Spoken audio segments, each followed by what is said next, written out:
Hello students, welcome to all of you. कैसे हो सब लोग? तो चलिए, लास्ट क्लास में हमने मोशन के बारे में पढ़ा था, उसकी बेसिक डेफिनेशन, और हम पढ़ रहे थे मोशन के पैरामीटर्स। ठीक है, और उसमें हमने दूरी और विस्थापन यानी डिस्टेंस एंड डिस्प्लेसमेंट पढ़ लिया था, और स्पीड एंड वेलोसिटी ये भी पढ़ लिया था। इनकी बेसिक डेफिनेशन समझ ली थी और एक दो क्वेश्चंस भी दिए थे। ठीक है, सो आज की क्लास में हम बेसिकली क्वेश्चंस ही करेंगे यानी न्यूमेरिकल्स करेंगे, और वो किस पे बेस्ड होंगे? विस्थापन एंड वेग यानी displacement and velocity. Okay, so mainly क्या है कि अगर आपने केवल थ्योरी पढ़ रखी है तो ये समझो कि आपको फिजिक्स बहुत ही रेयर चांस है कि आती है। कोई इक्का दुक्का बच्चा हो सकता है जो थ्योरी से फिजिक्स को समझ सकता है, अदरवाइज उसको डाइजेस्ट करने के लिए, आपको कंसेप्ट को समझने के लिए न्यूमेरिकल्स बहुत ज्यादा जरूरी है। ओके, सो ये वाली क्लास हम न्यूमेरिकल्स की करेंगे। तो चलिए स्टार्ट करते हैं। सबसे पहले हमने लास्ट क्लास में पढ़ा था जो वेलोसिटी है वो क्या होती है? ds बाई dt, यानी वेग है वो विस्थापन में परिवर्तन की दर। ठीक है, ds बाई dt तात्क्षणिक वेग की बात है, इंस्टेंटेनियस वेलोसिटी, किसी क्षण पर वेग। ओके, अब यहां पर देखिए इसका मीनिंग क्या है। इसका मतलब है कि अगर आपको s दे रखा है, विस्थापन दे रखा है टाइम की फॉर्म में, ठीक है, तो आपको क्या करना है? उसका अवकलन करना है। ओके, डिफरेंशिएशन करना है, आपको वेलोसिटी मिल जाएगी। ये बात समझ आई?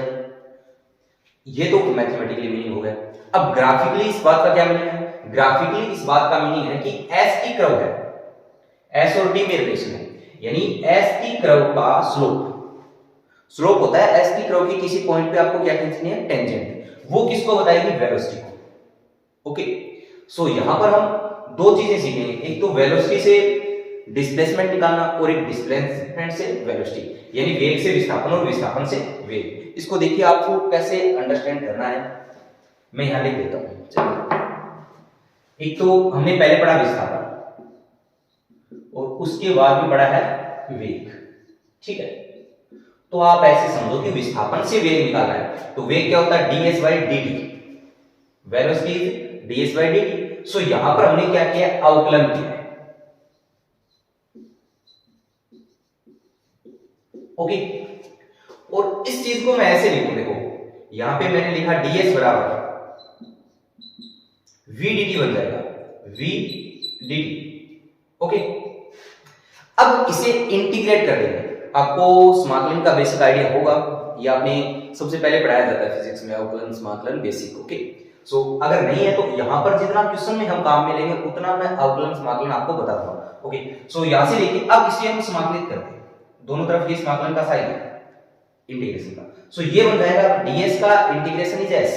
ठीक है, वैसे तो डेल s लिखना चाहिए, और यहां से बराबर क्या हो जाएगा? vdt, इंटीग्रेशन vdt, इसे इंटीग्रेट करना पड़ेगा। ओके, अब इस बात को ऐसे समझो कि विस्थापन से मुझे वेग निकालना है, तो मैंने क्या कर दिया? अवकलन कर दिया। रटना नहीं है, इस बात का मतलब यही है, जैसे कोई भी क्वांटिटी ऐसे दे रखी है, मान लो y दे रखा है dx by dt, तो इस बात का मतलब है y मिलेगा हमें x को t के सापेक्ष अवकलन करने पर, तो यहां पर वेलोसिटी है, तो वेग हमें कैसे मिलेगा? s को, डिस्प्लेसमेंट को टाइम के रिस्पेक्ट में अवकलन करने पर। ओके, इस बात का मीनिंग है। ऐसे ही इस बात का मीनिंग है कि हमें जो विस्थापन मिलेगा वो वेग को समाकलित करके मिलेगा। ओके, सो यहां से अगर मेरे को दे रखा है वेग और निकालना है विस्थापन, तो मैं क्या कर दूंगा? समाकलन। ओके, अब ग्राफ के भी सवाल होते हैं। ग्राफ में क्या मीनिंग है इस बात का? ग्राफ में देखो, अगर आपको विस्थापन दे रखा है और वेग बताना है, तो बताया अवकलन का मतलब होता है आपको उस कर्व की स्लोप बतानी है। ये टर्म आपको समझ में नहीं आ रही है, लेकिन मैं क्वेश्चंस करवाऊंगा तब चीजें समझ में आ जाएगी। आप थोड़ा सा बेसिक यहां पर आइडिया कि ये वाली टर्म मुझे फाइंड करनी है इससे, तो मुझे क्या करना है? स्लोप बताना है, जो भी कर्व होगा उसका स्लोप। ठीक है, और अगर मुझे वेग दे रखा है उससे विस्थापन लगाना है और कर्व vt कर्व है, ठीक है, तो मुझे क्या निकालना है? एरिया, क्षेत्रफल। ओके, उस कर्व का। ये बात आपको समझ में आई क्या? यानी विस्थापन से वेग अवकलन, वेग से विस्थापन समाकलन, और विस्थापन से वेग जाना है मुझे, ग्राफिकली बात हो रही है तो स्लोप बता दूंगा, और वापस रिवर्स आ रहे हैं तो एरिया बता देंगे। ओके, सो यहां पर एरिया में एक चीज आपको और ध्यान रखनी है, जैसे कर्व ऐसे और एक्स एक्स से अगर नीचे का एरिया है ना तो उसे नेगेटिव साइन के साथ लेना है, ठीक है। खैर अब सवाल करते हैं जिससे चीजें आपको समझ आएंगी।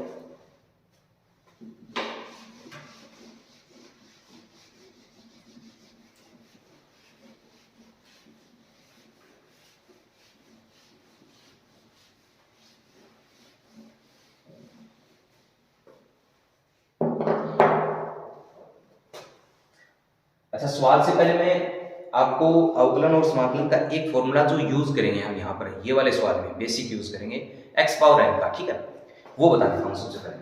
देखो ऐसे लिखा है y बराबर D x power n dx, तो इसका मतलब है x पावर n का हमें क्या करना है, अवकलन करना है, किसके रिस्पेक्ट में, x के रिस्पेक्ट में। सो ये आ जाएगा यहां से n को नीचे उतारो, x power n minus 1, okay, power एक कम हो जाएगी, ये हम यूज करेंगे, ठीक है। यहां पर t की फॉर्म में होगा, नो प्रॉब्लम, सो t आ जाएगा x की जगह। और एक फॉर्मूला में समाकलन का बता देता हूं आपको, अगर ऐसे लिखा है x पावर n dx, ठीक है, इसका मतलब है x पावर n का हमें क्या करना है, समाकलन। तो इस बार आपको क्या करना है, इस बार x की पावर है n प्लस 1 हो जाएगी और अपॉन में आ जाएगा n प्लस 1, ठीक है। हाँ, अगर x बराबर माइनस 1 है तो ये फॉर्मूला अप्लाई नहीं होगा, ओके। यहां पर अगर 1 अपॉन x लिखा है उसको छोड़कर बाकी x की कोई भी पावर हो फॉर्मूला लग जाएगा, ओके। सो ये दो फॉर्मूले हम यहां पर यूज करेंगे, इन पर बेस्ड ही सवाल करेंगे, तो ये आपको अच्छे से आना चाहिए। मैं एक एग्जांपल लेता हूं, आपको दे रखा है s 3t square plus 5t plus 6, ठीक है, और आपको ये बताना है, ये है विस्थापन t की फॉर्म में दे दिया, आपको वेलोसिटी बता दिया, फाइंड वेलोसिटी, वेग बताना है आपको, कब, पहला एट t बराबर 2 सेकेंड और दूसरा एट t बराबर 4 सेकेंड। तो 2 सेकंड पर और 4 सेकंड पर विस्थापन क्या होगा, तो यहां से हम क्या जानते हैं, velocity is ds by dt, और इस बात का क्या मतलब है, इस बात का मतलब है हमें क्या करना है, अवकलन करना है। सो यहां पर पहले रख लीजिए 3t square plus 5t plus 6, ठीक है। अगर आपको डायरेक्ट करना आता है तो इसको कर लेते हैं, अदरवाइज एक स्टेप और फॉलो करो जिसमें क्या होगा, ये सेपरेट करके अलग अलग करके, ठीक है। सो यहां से क्या आ जाएगा, d of 3t square by dt plus d of 5t by dt और plus d of 6 by dt, okay. So यहां से अब ये वाला फॉर्मूला लग जाएगा। सो ये क्या बन जाएगा, 3 तो बाहर निकाल लो, कांस्टेंट है, फिर t स्क्वायर का करना है तो जो भी पावर होती है बाहर आ जाती है, यानी 2 आ जाएगा, पहले 3 बाहर निकाला, n नीचे उतारा 2 और पावर एक कम हो गई, सो ये t बन गया, ओके। और यहां से t की पावर 1 है, सो पहले 5 बाहर आ गया और पावर एक कम होगी तो t पावर क्या बन गया, 0, सो ये बन गया। और कांस्टेंट का डिफरेंशिएशन इज 0, ओके। कैसे आता है ये भी समझ लो, जैसे यहां पर मैंने कोई कांस्टेंट लिखा है कि इस कांस्टेंट को आप x पावर 0 भी लिख सकते हो, ठीक है, एंड बाय dx। सो इसे अब करोगे k सबसे पहले कांस्टेंट बाहर आ गया, पावर उतारो तो पावर 0 और x पावर 0 माइनस 1 एक कम कर दी, सो ओवरऑल ये 0 बना देगा इसको, ठीक है। तो कोई भी कांस्टेंट है उसका डिफरेंशिएशन बताना है तो वो 0 आ जाएगा, सो यहां से आ गया 0। अब अपना जो वेग है वो t की फॉर्म में आ गया, इस बात का मतलब है कि वेग है वो t पर निर्भर कर रहा है। सो यहां से वेग क्या आया, 6t प्लस 5। अब बता दो आप, पहले क्या बताना है, t बराबर 2 सेकंड पे, तो वेलोसिटी एट t बराबर 2 इज यहां पर 2 रख दो तो 12 और 5 17 मीटर पर सेकंड, और वेलोसिटी एट t बराबर 4 सेकंड, 4 रख दो 24 और 5 29 मीटर पर सेकंड, ओके। सो ये हमने क्या कर लिया, डिस्प्लेसमेंट दे रखा था, उससे वेलोसिटी बता दी। ठीक है, एक दो सवाल और कर लेते हैं से और अच्छे से।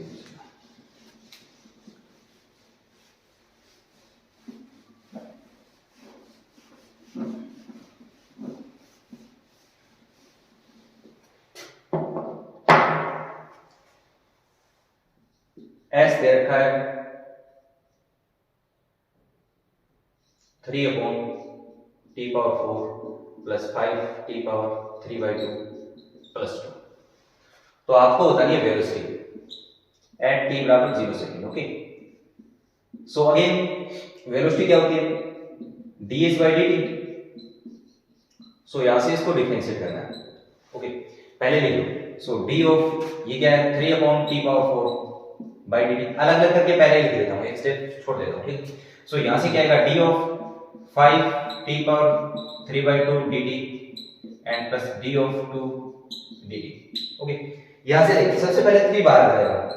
ठीक है, और ये बन गया t⁻⁻4, और -4 है तो ऊपर से पहले पावर नीचे उतारो -4, और अब t⁻⁻4 -1, सो ये बन गया t⁻5 नीचे आ गया, ऊपर t⁻5 बनेगा, सो ये बन गया t⁻5।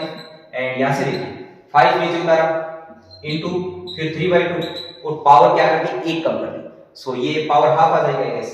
सो ये आ गया t⁻½ एंड यहां से 0। सो ये वेलोसिटी आ गई।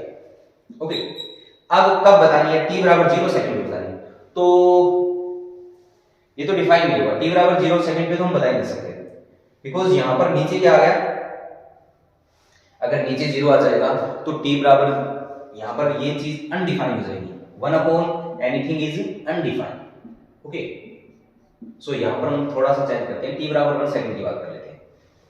सो अब देखिए 1 पुट कर दो, सो ये आ गया -12 एंड यहां से क्या आएगा 1 पुट किया, सो प्लस 15/2, इसको कैलकुलेट कर लिया, ये आंसर मीटर पर सेकंड। ओके, तो आई गेस समझ आ गया। अब देखिए नेक्स्ट दूसरा कंसेप्ट करते हैं, जिसमें हमें क्या करना है, वेलोसिटी दे रखी है और उससे हमें क्या फाइंड करना है, डिस्प्लेसमेंट। ठीक है, तो मैंने यहां पर लिखा v बराबर 3t³ प्लस 2t² माइनस 5। तो आपको क्या फाइंड करना है, डिस्प्लेसमेंट। तो s के लिए हमें क्या करेंगे, s बराबर क्या होता है, इंटीग्रेशन v dt। ओके, तो यहां पर इंटीग्रेशन v dt है, अब इसका हमें इंटीग्रेशन करना है, उसको और सीख लो कैसे लो, 3t³ प्लस 2t² माइनस 5, यहां dt आ जाएगा v dt। अब यहां पर आपको x पावर n का जो फॉर्मूला बताया था वो लग जाएगा। तो क्या था फॉर्मूला इंटीग्रेशन में, integration of x power n dx बराबर x power n plus 1 upon n plus 1 plus c लिखते हैं यहां। ठीक है, बट यहां आपको जरूरत है नहीं अभी, तो यहां से देखिए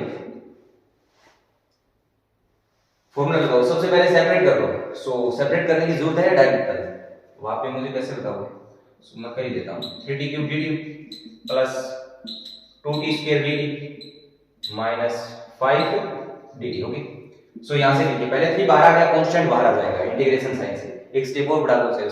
सो ये 3 बाहर लिख दिया मैंने। उसके बाद में आपको क्या करना है, पावर 1 जोड़ दो, तो t पावर क्या हो जाएगी 4, और अपॉन में जो पावर लिखा है वो आ जाएगा, सो ये हो गया। ओके, और यहां पर देखिए 2t², सो अगेन 2 बाहर आया और t की पावर 1 बढ़ गई 3, और वही पावर अपॉन में आ गई 3, और माइनस, अब यहां पर देखो t की पावर साथ में 0 लिखा है, कांस्टेंट का मतलब क्या है, मैं t पावर 0 लगा दूंगा, सो पावर क्या हो जाएगी 1 बढ़ जाएगी, तो 0 में 1 ऐड किया तो वो t बन जाएगा, t की पावर 1 बन जाएगा सॉरी। ओके, और अपॉन में 1 बनाएगा, सो उसको नहीं लिखा। अब ये आपका डिस्प्लेसमेंट आ गया, किसकी फॉर्म में आ गया, टाइम की फॉर्म में।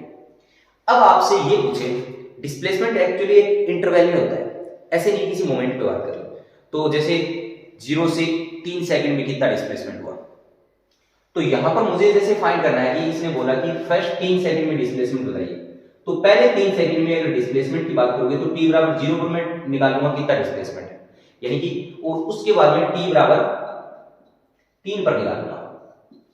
अब हालांकि इस सवाल में तो आप डायरेक्ट t बराबर 3 भी पुट कर दोगे ना, तो उससे दिक्कत नहीं आएगी। पूछो कैसे, आप तो कैसे पूछोगे? देखो हमें यहाँ पर ये नहीं पता होता कि पार्टिकल एक्चुअली में जब t बराबर 0 था, जैसे ये y एक्स है, ये x एक्स है, ओके, और t बराबर 0 सेकंड पे इसकी पोजीशन कहाँ है, यानी ये चलना कहाँ से शुरू किया है, तभी तो हम डिस्प्लेसमेंट बता पाएंगे। जैसे आपने 3 सेकंड डायरेक्ट रख दिया, उससे तो ये वाला टोटल आएगा, लेकिन वो सोचो कि t बराबर 0 पर यहां था तो इतना तो घटाना पड़ेगा। ये बात समझ आई ना?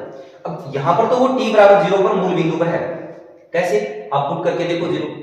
सो मैंने एट t बराबर 0 की बात की, तो मेरा डिस्प्लेसमेंट क्या आ गया, यहां पर 0 पुट कर दिया तो ये 0 हो गया। ये बात समझ आई? वैसे यहां पर वेक्टर लगाना चाहिए, बिकॉज़ इधर मैं वेक्टर यूज कर रहा हूं, या चलो वन डायमेंशन की बात कर रहे हैं तो हटा देते हैं। वन डायमेंशन का मतलब हम एक ही डायमेंशन में चल रहे हैं, पॉजिटिव एक्स है तो कोई दिक्कत नहीं। सो यहां ऐसे किया मैंने, और ये आया t बराबर 0 पर। अब मुझे मान लो 2 सेकंड में या 3 सेकंड में फाइंड करना है, तो मैं t बराबर 3 पुट कर देता हूं, t बराबर 3 पुट किया, तो यहां पर आप 3 पुट करोगे तो 2 कर लेते हैं, कौन इतने भी 2 भी नहीं करता हूं, बंद करता हूं, सस्ता सवाल बनाते हैं ना। सो ये बन गया 3/4, s कितना आएगा इसमें 3/4 और प्लस 2/3 -5, इसको सोल्व कर लिया। अब इसमें से ये घटाना है, बिकॉज t बराबर 0 पर तो पार्टिकल 0 पे है, तो यही आंसर आ जाएगा। ये बात समझाइए। बट अगर पार्टिकल t बराबर 0 पर कहां होता, मूल बिंदु पर नहीं होता, तो हम घटा देते हैं। ओके, सो उस टाइप का अगर सवाल बनाए तो हमें क्या करना चाहिए, प्लस में कुछ आएगा फिर उस केस में, है ना। प्लस में यहां पर ये नहीं आएगा, जैसे यहां +4 होता, ठीक है, तो 0 पुट करता तो मैं +4 आ जाता। ओके, आई होप कि ये आपको समझ आया होगा। तो यहां पर 2 चीजें होंगी बेसिकली, अगर आपको अवकलन नहीं आता है तो उसका बेसिक आइडिया आ गया, और दूसरा हमें अगर डिस्प्लेसमेंट दे रखा है, सॉरी वेलोसिटी दे रखी है, तो डिस्प्लेसमेंट एक प्रकार से रिवर्स आ गया। तो आप ऐसे भी दिमाग में ऐसे रख सकते हो कि जब मेरे को विस्थापन से वेलोसिटी आगे जाना है, पहले हम विस्थापन सीखते हैं, वेलोसिटी सीखते हैं उसके बाद में, तो मेरे को अवकलन करना और रिवर्स गियर डालना है तो समाकलन करना। ओके, सो यहाँ पर हम विस्थापन, वेग से विस्थापन निकाल रहे हैं, समाकलन कर रहे हैं। तो अब इसके बाद में मैं आपको ग्राफ का इंट्रोडक्शन करवाता हूँ, यानी ग्राफ के सवाल कैसे करते हैं। अब यही सवाल है, में घूमते फिरते रहो, अगर आपको अवकलन ठीक से आता है तो हो जाएंगे, अदरवाइज नहीं होंगे। ये वैसे बेसिक सवाल है, अगर आपको स्कूल वगैरह में नहीं करवाए गए ना, वरना इतने सवाल तो आने ही चाहिए, इसलिए मैंने ज्यादा टफ सवाल भी नहीं लिए, सिंपल कैटेगरी के लिए जो हर बच्चे को आनी चाहिए। ओके, अब यहाँ पे मैं बात करता हूँ इसकी ग्राफ के सवाल की।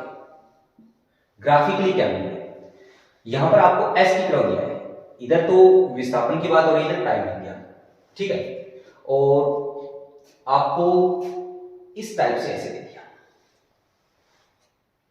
और आपको कुछ पॉइंट दे दिए कि एक पॉइंट ये है, इस पॉइंट का नाम है ए, इस पॉइंट का नाम है बी, इस पॉइंट का नाम है सी, इस पॉइंट का नाम है डी, सी इसको बोला, डी इसको बोला। ओके, अब आपको यह बताना है कि कहां पर तो वेग 0 है, कहां पर वेग 0 है, कहां पर वेग क्या है, पॉजिटिव है, कहां पर नेगेटिव है। तो यहां पर हमें ग्राफ दिया है, अब हम क्या करेंगे, स्लोप निकालेंगे। एस की कर्व का देखो, v इज ds/dt, तो यहां से अगर अवकलन है ना, तो आप ये समझो कि स्लोप बताना है ग्राफ की बात में, ठीक है। तो एस की कर्व का स्लोप है वो किसको बताएगा, वेलोसिटी को। तो जिस पॉइंट पे आपको बताना ना वेग, उस पॉइंट पे आप क्या कर लो, टेंजेंट ड्रॉ कर लो। जैसे ये पॉइंट है तो यहां पर मैंने टेंजेंट खींचा, थोड़ा सा टेंजेंट आपको पता है ना, स्पर्शरेखा, ये लग नहीं रही है लेकिन है, तुम मेरी नजर से देखो, ठीक है। इस बेवकूफी कर रहे हैं। अब इसका जो ये एंगल है ना, इसको मैंने थीटा ए बोल दिया। ओके, तो यहां पर जो वेलोसिटी एट पॉइंट ए क्या होगी, tan थीटा ए, tan थीटा ए। ओके, स्लोप का मतलब ये है tangent of that tangent. Okay, slope of that tangent. Okay, उससे जो स्पर्शरेखा है उसकी परवणता जिसको आप बोलते हो, आपने पढ़ लिया होगा मैथ में ये चैप्टर। सो यहां पर ये पॉइंट आ गया। अब देखो यहां से ये एंगल हमें नजर आ रहा है कि ये 90 से कम है, इट मींस tan थीटा अगर फर्स्ट क्वाड्रेंट में हो तो वो क्या होता है, पॉजिटिव। सो ये वाली वेलोसिटी क्या होगी, पॉजिटिव होगी पक्के से। राइट। अब यहां देखिए पॉइंट बी की बात करते हैं, तो टेंजेंट ऐसे आएगा। अब इसका स्लोप क्या है, एक्स एक्स के समांतर रेखा होती है उसका स्लोप वैसे 0 होता है, और या वैसे समझो कि ये एंगल एक्स एक्स के साथ इसका एंगल क्या है 0, तो 0 एंगल है तो tan 0 क्या होता है 0। सो हम कह सकते हैं कि velocity at point B is 0, okay, because tan 0, इसको मैं ऐसे समझ सकता हूं tan 0 डिग्री, राइट। अब बात कर लेते हैं इस पॉइंट की, तो यहां हम डायरेक्ट बताएंगे हम आंसर, आपको मतलब समझ आ गया। ये वाला एंगल बताना होता है पॉजिटिव एक्स के साथ, इधर से एंगल मत निकाल देना कि ये पॉजिटिव हो जाएगी, एंगल आपको पॉजिटिव एक्स एक्स की जो पॉजिटिव डायरेक्शन है ना उसके साथ बताना होता है। सो यहां से थीटा सी ये आपको नजर आ रहा है कि 90 डिग्री से बड़ा है, और tan 90 से बड़ा है, इसका मतलब सेकंड क्वाड्रेंट में, और सेकंड क्वाड्रेंट में tan क्या होता है नेगेटिव, इट मींस ये वाली वेलोसिटी क्या होगी नेगेटिव, ओके। सो यहां पर हम कह सकते हैं कि velocity at point C is negative, okay. Now velocity at point D, again slope क्या होगा इसका 0, सो दैट इज 0। सो ये ग्राफ का सवाल हो गया एक प्रकार से, ठीक है भाई। ग्राफिकली क्या मीनिंग है ds बाई dt का, और ये सिर्फ इस पर लागू नहीं होगा, आप इंटायर मैथ में, इंटायर फिजिक्स में जहां पर भी बात होगी अवकलन की, किसी भी, जैसे मैंने कुछ भी लिख दिया dx बाई dt लिख दिया, dx बाई dy लिख दिया, सॉरी। सो यहां आपको अगर ग्राफ दिया हुआ है ना, तो ये क्वांटिटी, जैसे ये कोई भी क्वांटिटी z है, तो यहां पर ये z क्या रिप्रेजेंट कर रहा है, अगर आपको x y कर्व दे दिया, ठीक है, तो ये z किसको रिप्रेजेंट, उसके किसी पॉइंट पे स्लोप है वो किसको रिप्रेजेंट करेगा z को, ओके। ऐसी खूब सारी क्वांटिटी आएंगी, आगे आप फिजिक्स में पढ़ोगे ना, तो उसका ग्राफिकली मीनिंग सबका एक ही रहेगा। जैसे अभी हम एक्सेलरेशन पढ़ेंगे त्वरण, तो उसको पढ़ेंगे a बराबर dv बाई dt, तो यहां पर भी इस बात का सेम मतलब है, अगर आपको vt कर्व दे दिया तो उसके किसी पॉइंट पे टेंजेंट का स्लोप किसको बताएगा एक्सेलरेशन, राइट। तो जितनी भी क्वांटिटी ऐसी लिखी है उसको आप देखना, क्योंकि आप फिजिक्स में पढ़ चुके होगे, सेशन तो एंड को हो रहा है, तो इन सारी क्वांटिटी को रिलेट करना इस बात से कि उसका अगर मैथमेटिकली फॉर्म में दे रखा है तो मेरे को अवकलन करना है, और ग्राफिकली दे रखा है तो मेरे को उसका पॉइंट का क्या बता देना है, टेंजेंट का स्लोप बता देना, ओके। नाउ देखिए एक सवाल और ले लेते हैं।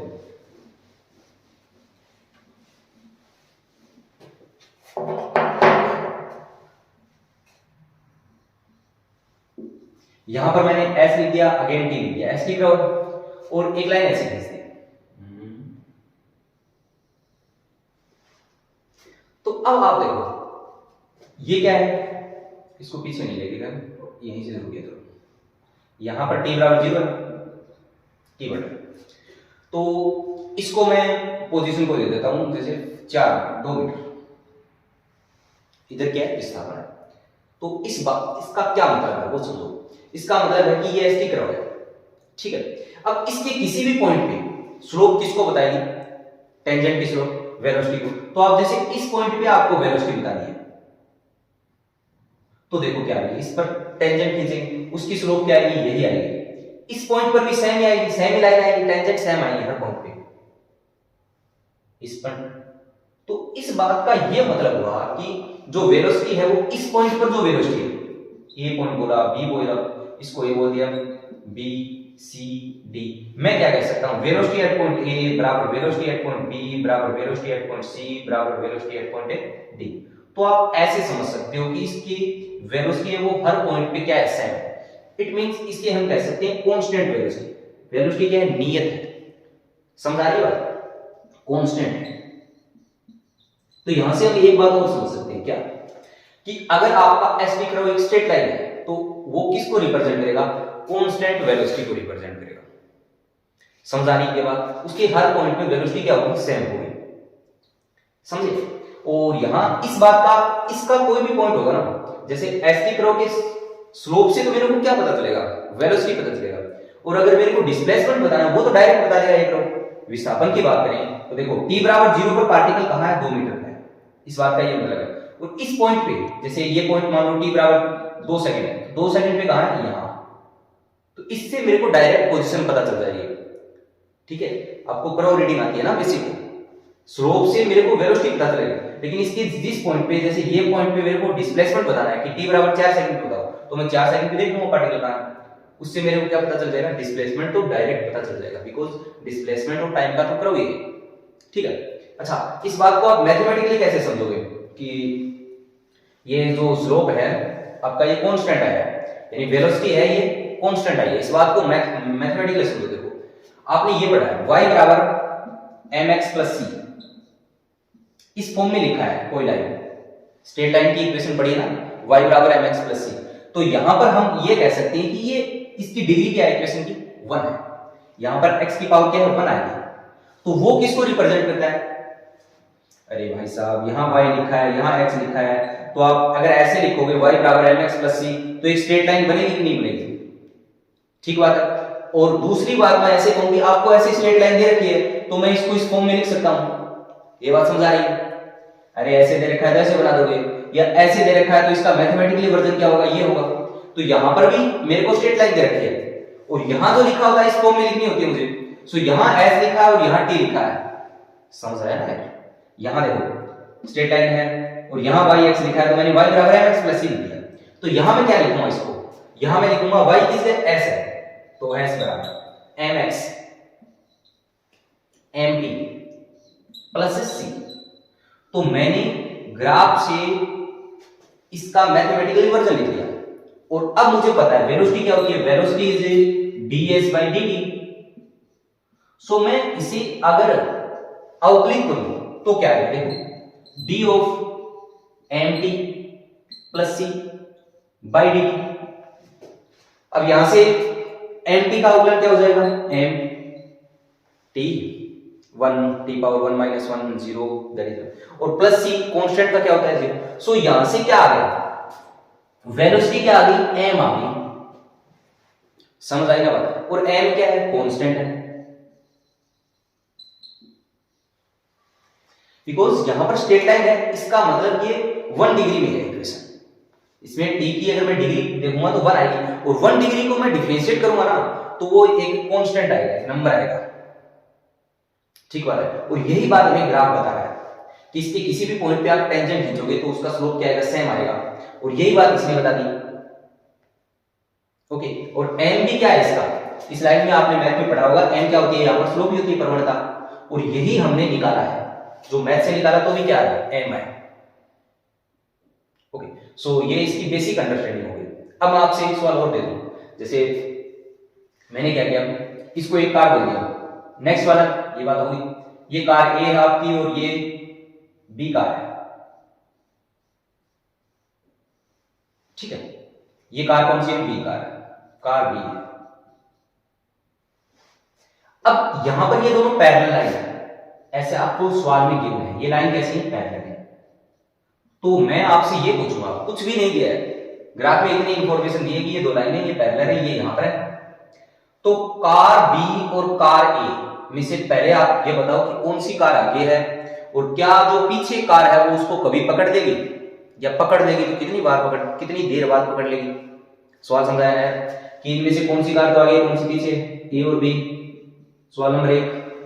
नंबर 2, अगर जो पीछे कार है वो आगे वाली कार को कैच कर लेगी क्या, ओके। सो इसको समझने के लिए आपको क्या समझना पड़ेगा, सबसे पहले तो हमें इनकी इनिशियल पोजीशन चाहिए कि कौन सी कार कहां है, तो उसको देखने के लिए आप ये देखो t बराबर 0, ये आपका t बराबर 0 है, इस पे ये वाली कार तो यहां पर है मूल बिंदु पर, यानी जो कार b है वो आपकी पीछे है, कार b यहां है, और कार a है वो t बराबर 0 सेकंड पे कहां है, 2 मीटर पर, इसका मतलब ये 2 मीटर आगे है, इससे ज्यादा आगे नहीं है ना, 2 मीटर। अब देखो एक चीज आगे है, एक पीछे है, कब पकड़ेगी, जब पीछे वाले की वेलोसिटी आगे वाले से क्या हो ज्यादा, भाई साहब अगर आगे वाले की वेलोसिटी ज्यादा है तो ये तो दूरी बढ़ती जाएगी इनका गैप, और बराबर भी है तो कभी कैच नहीं कर पाएंगे, वो इतना ही रहेगी, इसका मतलब पीछे वाले को कुछ ना कुछ तो तेज चलना पड़ेगा तभी पकड़ पाएंगे। तो हमें मैन चाहिए कि वेलोसिटी के बारे में इंफॉर्मेशन, और वो हमें एसटी कर्व दे रखा है, तो हम वेलोसिटी के बारे में बता सकते हैं यार, एसटी कर्व का स्लोप तो वेलोसिटी होता है। सो इसके लिए आप क्या करें, टेंजेंट ड्रॉ करो, तो किसी भी पॉइंट पे टेंजेंट बनाओगे आप तो सेम आएगा, इसका मतलब दोनों की वेलोसिटी कांस्टेंट है, यानी वेलोसिटी तो इसकी भी कांस्टेंट है, इसकी भी कांस्टेंट है, लेकिन हमें अभी भी ये नहीं पता चला कि किसकी ज्यादा है या बराबर है।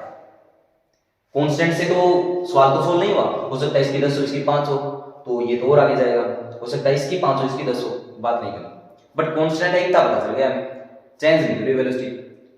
तो इसके लिए आप देखो कि इसकी जो वेलोसिटी है कांस्टेंट वो क्या आएगी, तो इस पॉइंट पे मैंने टेंजेंट खींचा, ये वाला एंगल आएगा थीटा, और इसके लिए ये वाला एंगल थीटा है। अब मुझे ये पता चलता है थीटा 1 और थीटा 2 में क्या रिलेशन है, ये 1 कर दिया, इसको 1 कर दिया, इसको a कर दिया, इसको b कर दिया, थीटा a और थीटा b में क्या रिलेशन है तो तुम्हें बता दूंगा, उसका tan निकाल लूंगा।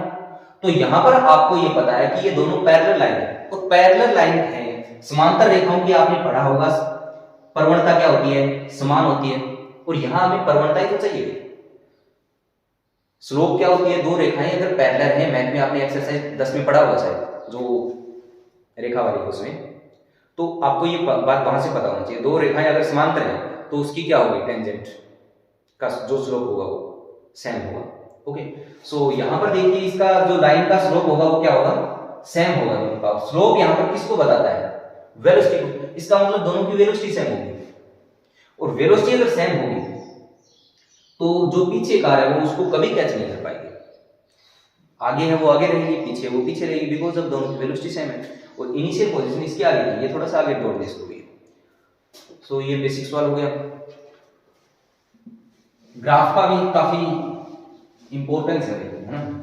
नेक्स्ट चलो एक रिवर्स का ग्राफ कर लेते हैं, जिसमें हमें यहां पर तो वेलोसिटी से क्या निकाला हमने, सॉरी डिस्प्लेसमेंट से वेलोसिटी निकाली है, एसटी कर्व दे रखा है, अगर आपको वीटी कर्व दे रखा है, यहां पर वेलोसिटी और यहां पर टाइम है, ठीक है, तो वीटी कर्व दे रखा है हमने, यहां से ले लेता हूं ऐसे, इस बार एसटी नहीं है वीटी है, और यहां दिया है आपको 4 और ये दे रखा है 3, ठीक है, ये 0 है, तो यहां पर पार्टिकल ने 0 से 3 सेकंड में कितना डिस्प्लेसमेंट तय किया, okay, first 3 second displacement in first 3 second, यानी विस्थापन बताना 3 सेकंड में तय किया गया। सिंपल वीटी कर्व है तो आपको याद आना चाहिए कि एस और वी में क्या रिलेशन होता है, एस वी दे रखा है, एस निकालना है तो वी डी टी ऐसा होता है। तो यहां से अब आप क्या करें, जब समाकलन आ गया इसका मतलब मुझे एरिया फाइंड करना है, अवकलन का मतलब स्लोप की बात होती है और समाकलन का मतलब एरिया, या आप रिवर्स कैसे समझ लेना। सो यहां से ये जो 0 से 3 सेकंड में ये जो ग्राफ है इसका एक्स एक्स के साथ एरिया बताना है मुझे, ठीक है, ऊपर वाला नहीं। सो ये वाला एरिया बताइए, और ये एरिया किसको बताएगा, विस्थापन को, ये वाला एरिया किसको बताएगा, विस्थापन को, ठीक है ना भाई। इस बार वी और टी कर्व से मेरे को क्या बताना है, विस्थापन बताना है। पहले एस टी से वेग बता रहे थे, अब वी टी से विस्थापन, उल्टा कर रहे हैं, सो एरिया बताना पड़ेगा। अब एरिया ये तो ट्रायंगल बन गया, सिंपल ट्रायंगल का एरिया तो होता है, क्या होता है 1/2 एस इज हाफ और बेस इंटू हाइट, सो ये 3 इंटू 4 तो 6 आ गया, इसका मतलब 6 मीटर डिस्प्लेस हो गया पार्टिकल, ओके। और नेगेटिव से क्या मतलब है, नेगेटिव से ऐसे मतलब है जैसे सोचो कि ये सवाल है, मैं इसी सवाल को और आगे बढ़ा दूं, ये तो हो गया, अगर पार्टिकल उसके बाद में ऐसे चल रहा है और आपसे यहां पूछा और मैंने इसको 8 बोल दिया, इसको 10 बोल दिया, और ये वाली चीज है वो यहां पर है y एक्स में -4, ठीक है, ऐसे नीचे ये पॉइंट। अब आपसे पूछा है कि 10 सेकंड में कितना विस्थापन होगा, ओके, तो नया सवाल यहां पर देखिए 10 सेकंड में आपको अगर विस्थापन बताना है तो उसके लिए आप क्या करोगे, देखो सारा एरिया फाइंड कर लो। सो ये एरिया हमने कितना निकाला, 6 आ गया, ये एरिया कितना है 6, ये एरिया और निकालो 1/2 इंटू यहां पर गया 5 है और ये 4 है, तो कितना आएगा इस बार 10 आएगा, ठीक है। और ये एरिया भी निकाल लो, ये गैप कितना है 2 से 2 कैंसिल हो गया, सिर्फ ये चाहिए -4। सो यहां में इसको अब आपको क्या लिखना है, इसे माइनस के साथ लिखना है, ठीक है। इस बात का मतलब है कि पार्टिकल वापस आए तो डिस्प्लेसमेंट होगा ना वो घट जाएगा। सो ओवरऑल अगर मैं डिस्प्लेसमेंट की बात करूं 10 सेकंड में, सो वो कितना आएगा S in 10 second, that is ये 10 और 6 16 में से 4 गया 12 आ गया, यानी 4 6 प्लस 10 और ये एक्स एक्स के नीचे इसको आपको घटा देना है, सो 12 नंबर। ओके, यहां पर इस बात का ध्यान रखना है। दूसरा, अगर आपसे इतने ही सेकंड में पूछे कि 3 सेकंड से 10 सेकंड में, तो 3 सेकंड से 10 सेकंड में क्या होगा, सिर्फ इतना होगा, 10 में से 4 गया 6 मीटर होगा। ओके, अब ये वीटी कर्व है और वीटी कर्व क्या आया है, यहां पर एक स्ट्रेट लाइन है, इसकी आप इक्वेशन भी लिख सकते हो। तो ये इक्वेशन लिख के इस वाल को मैथमेटिकली फॉर्म में करना, नहीं समझा है? यानी यहां से मैं, ये एक स्ट्रेट लाइन है, ये भी एक स्ट्रेट लाइन है, तो v बराबर y बराबर mx प्लस c करके तुमको सिखाया था, उससे इस लाइन की और इस लाइन की दो अलग लाइन बनेगी। ठीक है, उन दोनों लाइन की आप इक्वेशन लिखना। जैसे वेलोसिटी है वो 0 से 3 सेकंड में, तो ये इक्वेशन है, अलग रिलेशन है, और 3 सेकंड के बाद वेलोसिटी चेंज हो जाती है, उसका फिर टाइम के साथ दूसरा रिलेशन बन जाता है। ठीक है, उसको दूसरी लिखना और फिर उसको क्या करना, समाकलन करना। सवाल समझ आएगा थोड़ा आपको? ठीक है, यहां पर तो ये वाली तो डायरेक्ट लिख दोगे, y बराबर mx प्लस c लिख दोगे इसको तो। ठीक है, या दो तरीका बता रहा हूं। दूसरा तरीका क्या होता है, आपको 2 पॉइंट दे रखे होते हैं, 2 पॉइंट फॉर्म, 2 बिंदु फॉर्म में लाइन की इक्वेशन लिखनी आती है ना। कैसे 2 बिंदु कैसे प्राप्त करेंगे? 2 बिंदु देखो, ये लाइन है, इसका एक बिंदु तो 0,0 है और दूसरा बिंदु देखिए यहां 3 है और ये 4 है, तो इस लाइन की आप इक्वेशन फाइंड कर लेना। ठीक है, और यहां पर x की जगह जो आपका x है उसकी जगह t काम में लेना। ठीक है, और y की जगह v काम में लेना, तो v और t में एक रिलेशन आ जाएगा। समझ आया? और यहां पर दूसरी लाइन, एक पॉइंट ये ले लो, दूसरा पॉइंट ये ले लो, ये पॉइंट क्या है 8,0 है और ये तो सेम रहेंगे, ये फिर नया रिलेशन आ जाएगा, फिर उसको आप समाकलन करना और फिर ये रिलेशन आप निकालना, तो उससे भी सेम आंसर आता है। क्या ये आप खुद करना। ओके, इसको आप करना, मैं नेक्स्ट क्लास में इसको वैसे भी करवाऊंगा, इससे हम मैथ में कन्वर्ट करेंगे इस सवाल को। ठीक है, तो बेसिकली हमने यहाँ पर थोड़ा बेसिक आइडिया लिया, इससे ये भी मत समझना कि मेरे को बहुत सारे क्वेश्चन करने आ गए, नहीं, ऐसा कुछ नहीं है। आपको बेसिक क्वेश्चन आए हैं, सिर्फ जो आने चाहिए, मतलब हर बच्चे को आने चाहिए, अगर आपने साइंस ले रखी है तो। समझा रही है ना ये बात? यानी ये क्वेश्चन नहीं आते ना, इतने बेसिक क्वेश्चन नहीं है तो दिक्कत है, अगर ये आते हैं तो ज्यादा खुश होने की जरूरत नहीं है। ओके, तो नेक्स्ट क्लास में हम एक तो ये क्वेश्चन डिस्कस करेंगे, दूसरे फॉर्म में बना के इसको आप बताना कि आपने, उससे मैथ का भी आपका टेस्ट हो जाएगा, स्ट्रेट लाइन आती है या नहीं आती है आपको। ठीक है, और थोड़ा चीजों को रिलेट करना सीख जाओगे, फील आएगी थोड़ा हो क्या रहा है एक्चुअली में। सो हम नेक्स्ट क्लास में ये डिस्कस करेंगे, उसके अलावा आगे बढ़ेंगे अब एक्सेलेरेशन मीथाउर। ठीक है, फिर उस पर बेस्ड क्वेश्चंस करेंगे, फिर मिक्स क्वेश्चन करेंगे। ये आपका एक प्रकार से रेक्टिलिनियर मोशन चल रहा है, मोशन इन 1 डायमेंशन। ओके, तो चलिए, आप अगर चैनल पे पहली बार आए तो प्लीज़ सब्सक्राइब कीजिए, और ताकि हम नई क्लास लाएं थोड़ा जोश के साथ। Thank you.